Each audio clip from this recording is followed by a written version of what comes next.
about this family budget. It's really ugly.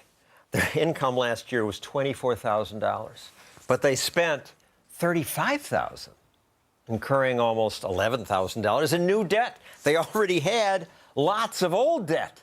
I would say these people are highly irresponsible, but this is actually the federal government's budget. I just took off 8 zeros, and people on the street had an appropriate reaction to that. Whoa, that's a lot. Formula for disaster. Our future is dismal if we continue in this spending pattern, no doubt about that.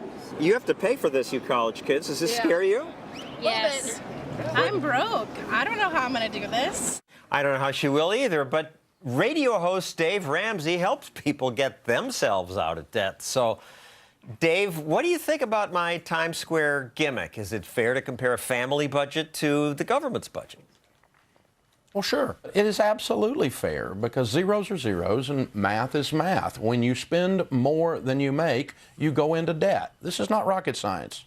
And comparing politicians to the people you counsel on your show, do you see similarities in their psychology? Well, there is. One definition of maturity is learning to delay pleasure, putting it off. When you're a child, I'm a red-faced little 4-year-old throwing a fit on the cereal aisle. I want it now. That's the definition of immaturity. And we all have that little kid that lives inside of us, but if we're going to be grown-ups, we learn to delay pleasure. We back away from the table or we get too big. We can't eat too much food. We can't spend too much money. We learn these things. It's called self-freaking control. But when you're an immature person or an immature culture, you elect immature people to represent you, then you continue to spend more than you make. And that's the problem with the politicians. And there have been some very interesting psychological studies on that, where they put a cupcake or some M&Ms in front of little kids and say, if you don't have one M&M now, you can have a bunch later. And you watch as they struggle with it. Then they followed them 5, 10, 20 years later, and the kids who were best able not to grab the extra treats did better in life consistently. Exactly. And any of us have the ability to start making those choices, to take on a little pain, to take on a little bit of maturity in order to win later. But we have to believe that if we're going to do that, that we're going to win later. In other words, the carrot at the end of the stick has to be real. And talking to people on the street, I was happy they were horrified by the federal government's overspending, but surprised at the answers I got when I asked them this question. What would you cut? I would cut a lot of,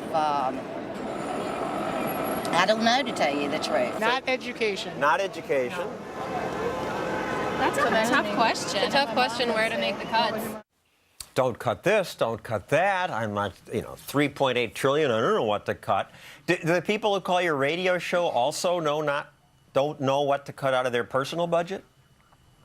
You know, people do know what to cut. It's just, again, it's that immaturity factor. We say, gosh, I don't want to not go out to eat. I don't want to not go on vacation, but I've got $110,000 in student loan debt that's been around so long, I think it's a pet.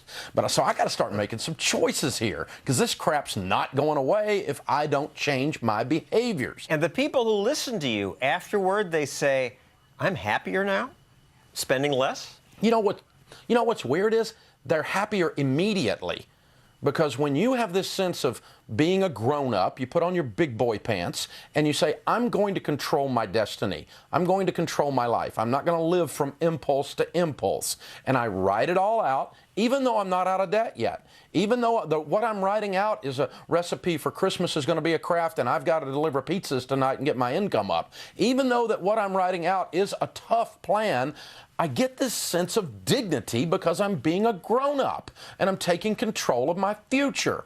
And there's a power in that is unbelievable. It's called hope.